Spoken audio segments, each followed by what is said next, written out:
Hello, good morning. എന്തുണ്ട് വിശേഷങ്ങൾ? എല്ലാവരും സുഖമായിട്ടിരിക്കുന്നോ? മഴയൊക്കെ കുറഞ്ഞല്ലോ അല്ലേ? കുട്ടികളൊക്കെ സ്കൂളിൽ പോയി. ഞാനും അല്പം സ്വസ്ഥമായി. എന്നാൽ അടുത്ത വീഡിയോയ്ക്ക് ഇരിക്കാം എന്നോർത്താണ്ടാണ്. അടുത്ത വീഡിയോയുടെ വിഷയം എന്താണെന്ന് നിങ്ങൾക്ക് ഗസ് ചെയ്യാമോ? ഓക്കെ, എൻ്റെ മണ്ടത്തലയിൽ വിരിഞ്ഞ അടുത്ത വിഷയം എന്താണ് എന്ന് ചോദിച്ചാൽ, നമുക്കൊക്കെ ഇഷ്ടപ്പെട്ട പേരുകൾ ഇഷ്ടം പോലെയുണ്ട് അല്ലേ? നമ്മുടെ പേരുകളെ നമുക്ക് ചിലർക്ക് ഇഷ്ടമാണ്, ചിലർക്ക് ഇഷ്ടമല്ല. വേറെ എന്തെങ്കിലും നല്ല പേരുകൾ കേൾക്കുമ്പോൾ അതിട്ടിരുന്നെങ്കിൽ നന്നായിരുന്നു, എൻ്റെ കൊച്ചിന് അത് ഇടാമായിരുന്നു എന്നൊക്കെ നമുക്ക് തോന്നും അല്ലേ? എന്നെ സംബന്ധിച്ചിടത്തോളം എനിക്ക് ഏറ്റവും ഇഷ്ടമുള്ള പേര് എന്ന് പറയുന്നത് എൻ്റെ മൂത്ത മകളുടെ പേരാണ് കരിസ്മ.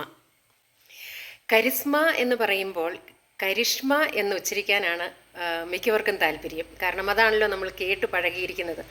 അപ്പോൾ അതുകൊണ്ടുള്ള ബുദ്ധിമുട്ടുകളൊക്കെ അവൾ അനുഭവിക്കാറുണ്ട്.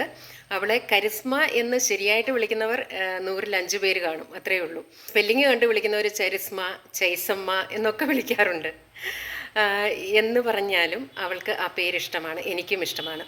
അവൾ കരിസ്മ ആയതുകൊണ്ട് തന്നെ അനിയനും അനിയത്തിക്കും ക്യാരൽ, ക്രിസ്റ്റൽ എന്നാണ് പേരിട്ടത്. 3 പേരുകളും എനിക്കിഷ്ടമാണ്.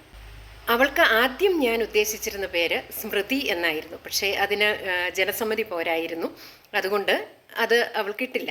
അവൾക്ക് സ്മൃതി എന്ന പേരിട്ടിരുന്നെങ്കിൽ ഇളയ കുട്ടികൾക്ക് സമ്രാട്ട്, സ്നിഗ്ധ എന്ന പേരുകൾ വീണേനെ. ഏതായാലും അതവർക്ക് ആകുമായിരുന്നോ എന്ന് എനിക്കറിയില്ല. എനിക്ക് ആ പേരുകൾ ഇഷ്ടമാണ്. അത് അല്ലായിരുന്നു അവരുടെ തലയിൽ വരച്ചിരുന്ന പേരുകൾ. ഇവ കൂടാതെ എനിക്കിഷ്ടമുള്ള ഒരു പേര് എന്ന് പറയുന്നത് അലങ്കൃത എന്നുള്ള പേരാണ്. നമുക്കറിയാം, പൃഥ്വിരാജിൻ്റെ മകളുടെ പേരാണ്. പക്ഷേ അതങ്ങനെയല്ല എൻ്റെ മനസ്സിൽ കയറിയത്.